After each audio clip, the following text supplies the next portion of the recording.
Hey friends, Steve Guttenberg here, and I am the audiophiliac. So today, I want to talk about this thing that happens the first time I hear a recording and the place that I hear it.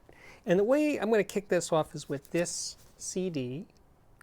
And so I'm walking through, it's the early 90s, and I'm walking through Central Park.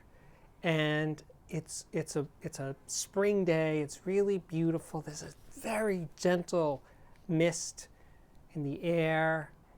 It's very foggy, and I'm walking through Central Park, and it's very dreamlike. And I had headphones on, and I was listening to the radio, and pre-internet for me days, and they're playing this recording, and it was Aaron Copland's Concerto for clarinet, strings, harp, and piano.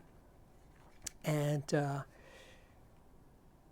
it just was so perfect. The music is just so gentle and gliding and ephemeral. And I'm walking through Central Park, through this near dream state. It really was like a dream.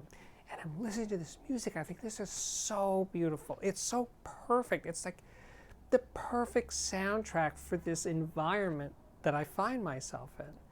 And I don't think it actually was that way when I first entered Central Park. I think just as I was going through from the east side to the west side, that it was just getting more and more that way. I didn't want to leave. And this piece is 17 minutes long, and I was sort of drifting through the park and listening to this music. I was like, oh my God, this is just one of the most beautiful things I've ever heard in my life. So I walk out of Central Park, I go down to Tower Records on 66th and Broadway, go to the classical section. There it is, right? So I go and I buy this. I take it home, and whatever my system was at that point, I play it. I think, it's not the same. I mean, the strange thing was I'm listening to it on a radio, some kind of radio that I had headphones, like a Walkman radio. And they were cheap headphones. This was before the whole headphone thing happened. So it certainly didn't sound great, objectively, as I was walking through Central Park. And here I am home listening through my high-end system, but I didn't have Central Park. I didn't have that gentle mist flowing or floating around me. So separating the place from the music suffered for it. Now, I could sort of coax myself into the state of remembering that experience when I listen to this record, and I do, but it's not the same. And that's a really good example of what I'm talking about here. But it's happened to me so many times. I'm in a record store, and I'm having a good time in a record store. And I'm flipping through records, and they're playing some records. Wow, what is that? That's really good. I never heard of that. And then I buy the record, and I take it home, and I play it over a much better system than the crappy thing that was in the record store. I was like, I don't know, maybe this wasn't such a good idea to buy this record.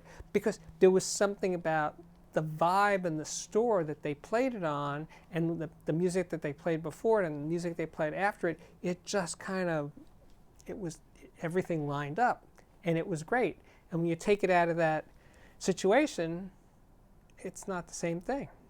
Sometimes it's better, obviously. Sometimes it could be that you hear it the first time in whatever place you hear it. I'm talking about recorded music, not live music.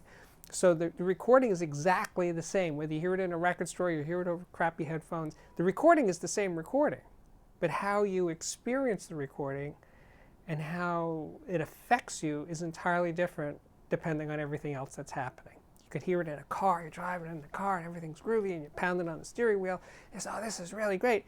And then you buy that music or you listen to that music at home and it's like, it's not so good. Because you didn't have that thing of being in the car. So place and time of how you experience a recording, especially the first time. I think that's key to this little story I'm telling here, is your first exposure to the music, the place and time and vibe of the whole thing will set it up for what follows next. Sometimes in a good way, sometimes in a not so good way. Anyway, that's kind of what I'm mulling over today. But if I don't usually talk about classical music, it's not my thing, but this piece of music here is pretty wonderful.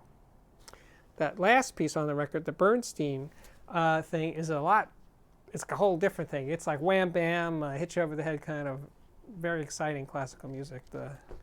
concerto for clarinet, harp, and piano is it's very gentle. That segue is kind of tough. Anyway, my name's Steve Guttenberg. I am the Audiophiliac. This is the Audiophiliac Daily Show. Please come back tomorrow. See ya.